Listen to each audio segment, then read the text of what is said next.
Okay, please welcome Michael Biebel, who will be giving us an update about systemd during the last release cycle and also what you can expect during the stretch release cycle.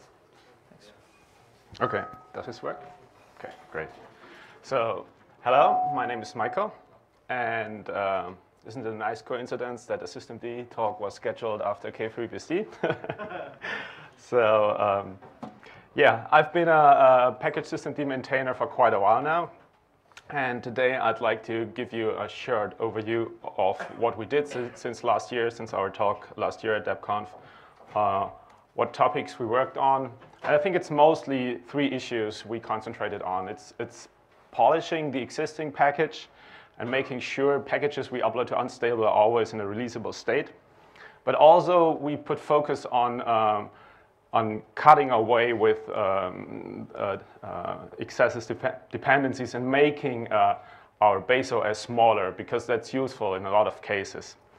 And also related to that is getting rid of legacy stuff, mostly related to System 5 init. So since the release of Chassis, we had 4 stable point releases. And those bugs that were fixed weren't always grave bugs, but smaller bugs and just stuff that annoyed people, and documentation updates and stuff like that. So we use user tags excessively and track bugs that way. And if you have any issues with systemd in Chassis, please talk to us, please file bugs. We try to get them fixed in Chassis and keep that updated.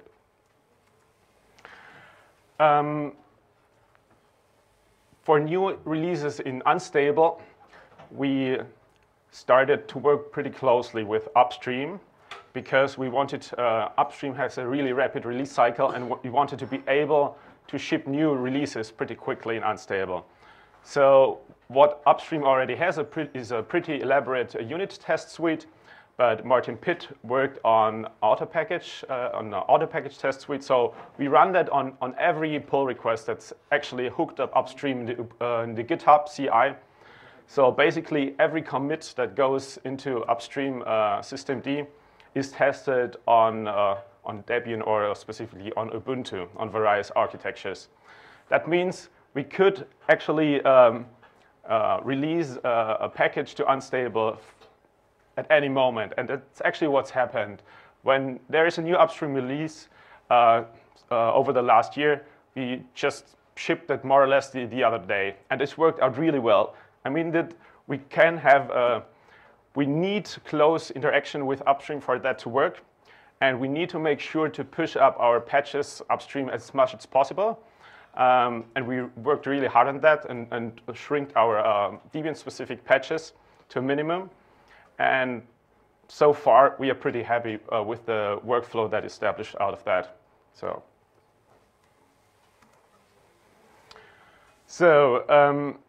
trimming down the base OS, what does this mean? Sometimes it's better if you install less stuff. And one of that use cases is, for example, the init package itself. There are use cases where you don't want to have it installed. For example, the init package in a build environment is not strictly needed. So we actually made the init package that was introduced in Chassis non-essential. This means you can apt-get, apt-remove init and systemd-csv and systemd along with it. Actually, that's not really possible, because we use this flag important :yes, which means once you installed a system, the init package, it can't be removed without that depackage warning. That's just a precaution, so users don't accidentally remove that. So what you typically do is you run a dbootstrap variant build-d or min-base, and what you get is a chroot environment without systemd installed, without the init meta package installed. It's just a really minimal build-d environment or chroot environment. For that, we also not only had to drop the essential flag, we also made sure that udef is also optional. So we dropped the dependency on udef in systemd, because sometimes you have containers where you don't need udef. Docker containers are a good example for that. So We still want to ensure, though, that when you install the packet, the system, that UDEF is installed. So we use priority important for that. That makes sure that a standard installation has UDEF and init. But as said, you can remove those packages. There was some fallout from that. For example, packages expecting ASP.IN run level to be around, but it was really minor. It worked really well. We also split the package for various cases where we thought that the additional library dependencies weren't justified. We tried to keep splitting up the packages as minimal as possible because we do not like to split it up in 20 packages for every binary and have a coherent base system. But for those cases, systemd container is mostly for systemd nspawn and systemd machined that pull in additional library dependencies. General remote is a special case where we thought it pulled in curl libcurl, I think. So we we split it out as well. And we actually tried to coordinate the cross distro. At last year's systemd-conf, I talked to other distro maintainers and wanted to know if they're interested in sharing the same names. So they actually did split out, the Fedora people split the package in a similar way like we do in Debian, which is really nice.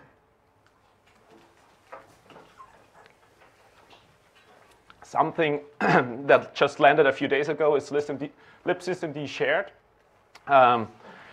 So far, the approach that systemd used was to link all the object files statically into all the binaries and use some compiler tricks to remove those symbols that weren't needed. Felipe Sattler worked closely with upstream and put all those turned all the common code into a shared library, private shared library. It's not an official API, but that had a really nice effect. It cut the package size in half. So the latest the latest release that landed in Debian a few days ago dropped the package size in half. And he worked upstream first on that. So we didn't ship that in Debian, but worked upstream. And once it was accepted, we pulled that into systemd, which is really nice. And upstream was really helpful in that regard. So what we have in, we also tried to get rid of init scripts and sysvrc, because under systemd, the init scripts that are shipped in the init scripts package aren't really used anymore. So why should we install it? At the moment, it's pulled in because of its priority, but it is close to possible to remove init scripts. For that to work, we had to move that libinitvar.shell library that is used by a huge amount of init scripts. We moved that to the sysvinitutils package. We first considered moving into init system helpers, which is an init system agnostic package, but then we decided it was too sysvinit specific and kept it in that package. So we are on the closing stretch of getting those removed. Those are the user tag bug reports. There are some of them left, but for a stretch, you should be able to just not have init scripts installed. The same is true for sysvrc, which in Jessie and previously shipped update RCD and invoke RCD. Those we moved to init system helpers because they are really init system agnostic. There is support for OpenRC in them. There's support for systemd in them. So those moved to init system helpers, and it should be possible to remove those as well. At the moment, they're still installed. As said, they still have priority important, so are pulled in by the installer. But that's something we work on. And there's still some corner cases we have to fix, but that's on our to-do list. Moving on, I'm not sure if you know what insserv really is. In our old sysvinit-based init system, insserv was the tool that generated all the dependencies between the init scripts and calculated the priorities, made sure that the one init script runs after the other. And there are some system facilities defined by LSB, which are, due to a limitation in insserv, have to be specified via insserv config files. So what we did in Debian to support that, make sure that the ordering between the init scripts and the systemd service units is correct, we shipped a generator which amended the generated unit files or service files with drop-in snippets and pull in those targets, because system facilities in the sys5 init world are mapped to targets in the systemd world. And it's really a Debian-specific patch, and we really like to get rid of that. And it's really simple to do it in your service file if you already ship that. You just declare a once before target name. And even if you ship a sys5 init script in your package and you don't want to migrate to a native service file yet, you can still amend your sys5 init script with a drop-in snippet. So there are not a lot of packages left which need to be fixed. Those are tracked with that user tag if you want to take a look there. The biggest topic is the removal of RCS init scripts. Those are really tricky because the dependencies defined by those init scripts, RCS, maybe I have to quickly talk about what RCS.d is. RCS.d is a Debian specific and means those init scripts are started during early boot. And they are pretty prone to cause dependency loops under systemd, because the generator which runs for those init scripts doesn't know the specific dependencies those init scripts have. So sometimes the dependencies are too strict. And for example, we have hooks in DHC client, if up down, which start RCS init scripts, and those can lead to deadlocks. So it's also a Debian specific patch we would really like to get rid of. And the best solution we have is just ship native service files for your daemon. And in that service file, you can declare very specifically which dependencies you need, which orderings you need. And then this way we can get rid of the patch, and we can get rid of all those dependency cycles that happen because of the RCS-D init scripts. Finally, I've taken a look at how well systemd is accepted in in Debian. And what you can see here, the yellow line is the number of init scripts we shipped in Wheezy, Jessie, Stretch, and Sid. The green line is the number of packages we have shipping init scripts. So it's pretty close. I mean, there's one system5 init script per package. And what you can see, the blue line is the number of systemd unit files or service files. And the red line is the number of packages with service files. Typically, what you have in systemd or packages shipping service files, that you ship one service file per daemon and not start multiple daemons in one service file. So that explains why there are that much more service file compared to the number of packages shipping them. And what you can also see that the increase was pretty nice over the Jessie release cycle. We over doubled it, and we already have 50% coverage of service file in Debian, which is really great. And we didn't expect that people are so eager to work on that. So huge thanks to everyone. So I wanted to leave time for questions. So this is where we track our bugs. We use, as I said, we use user tags pretty extensively. If you want to have a look and help us fix those bugs, look at either systemd specific bugs or bugs in packages which are user tagged. If you want to get in touch with us, we do have an IRC channel on OFTC. It's called Debian minus systemd. We also have a mailing list. So just come by, talk to us if you want to know more. I will also be around the next couple of days, so just grab me in the hallway. And if you have any questions specific to systemd, just talk to me. We are friendly people, and if you actually fix a bug, come by. I didn't bring cookies, but you get a free hack. So thanks, everyone. And I left time for a few minutes for questions, if there are any. I think we should have 5 minutes, right? So I'd like to go back on the RCS problem. Yes. So about 2 years ago, when I attempted to port OpenRC to Debian, I've hit the same problem, which is that... Which package did you convert? OpenRC. Okay, OpenRC. So I also found out that the RCS scripts have many dependency loops. So the way we did it was that we have some logic to break these dependency loops in some way or another.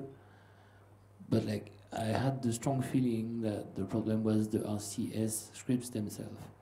Wouldn't it be healthier for Debian if we just attempted to fix these rather than going around the problem? Well, what we do... Because K3BSD port and HERD ports still have the issue. Okay. So what we do in systemd is actually we don't want to work around those issues anymore, but make the packages ship native service files. So I'm not sure what you mean, what we should do differently. You want to abandon RCS init scripts altogether?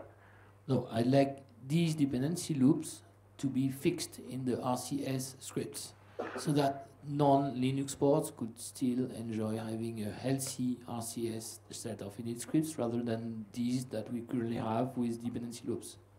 Okay. So thing is, systemd in the early boot sometimes behaves differently. So some of the dependency loops you don't get with sys5 init, or the sys5 init just doesn't care, so it doesn't happen. And I'm not sure if we can easily detect those dependency loops with system5 init, so not sure if we can, or how we can fix those. We have the code to detect them, and they print when you start OpenRC, and it says, oh, here's the loop, I'm breaking it. If someone wants to fix the RCS sys5 init scripts, I mean, all power to them. The solution to systemd for systemd is really to ship native service files, and we can't really fix that with RCS, keeping the RCS init scripts. So we will push getting that fixed, and it's actually looking pretty good. I mean, we are on the closing stretch. Christian Hofstadler, who is here, worked really furiously the last couple of days, so we get that for a stretch for systemd at least. And if there's interest for OpenRC, working on that, I mean, great, why not? Other questions?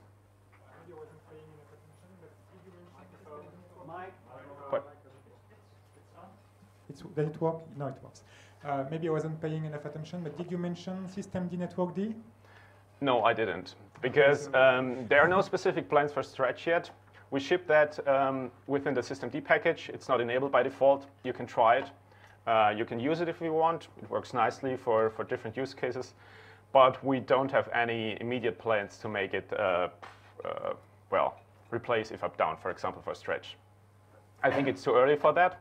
There's still some missing bits and pieces here and there. For example, there is no hook interface yet, and upstream is not really so eager to add a hook interface. So this needs to be worked out first before we can propose that. And are there any other things that are available in systemd that you don't, well, in the same situation? I mean, I do know that Ubuntu is pushing for systemd resolved, which is really nice technology, but I'm not sure if we are there yet in Debian. I mean, I will just keep looking how it works out in Ubuntu, and maybe then for Buster we propose the same. Okay. I mean, there's also systemd boot, but it's also optional at the moment. It's for UEFI booting, not something we push for Debian to make the default. Yeah, one question.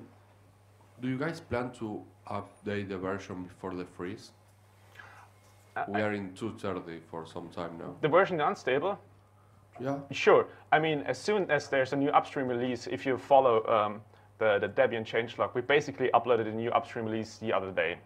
That's possible because we build it every day anyway, and we test it every day anyway. And I actually use a trunk build and it just works. It's really nice. So yeah, before the freeze, we will try to get in the new version as well. We try to. If there is something upstream and which breaks, then we probably will defer a new upload. But sure, we track new upstream releases pretty closely. More questions? Hey. Is there any plan, maybe by the security team or similar, to go through and add some of the security flags to various services? So, for example, you can add flags to remove use of home, or add seccomp, or there's a whole bunch, and over time it's beneficial to add them to various services. Yeah, that's a good point, and actually one of the benefits that systemd provides.